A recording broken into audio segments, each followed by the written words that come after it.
我们先来准备2碟米粉，用冷水泡开。潮汕肠粉吃的多啦，今天来分享一款潮汕米粉的做法。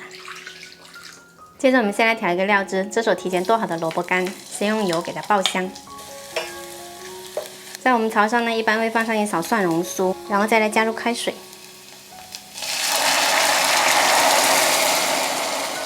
接着来调一下味，加入2勺生抽，1勺蚝油，再来点点盐跟白糖。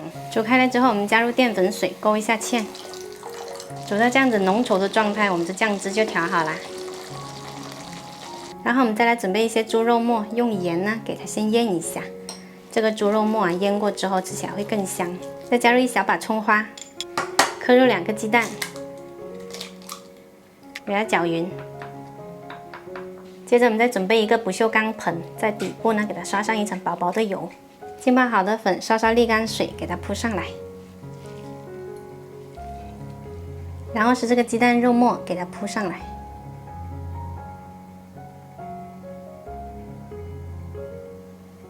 然后再放上几颗虾，海鲜要赶紧吃，过段时间就没得吃了。水开了，上锅，大火蒸5分钟。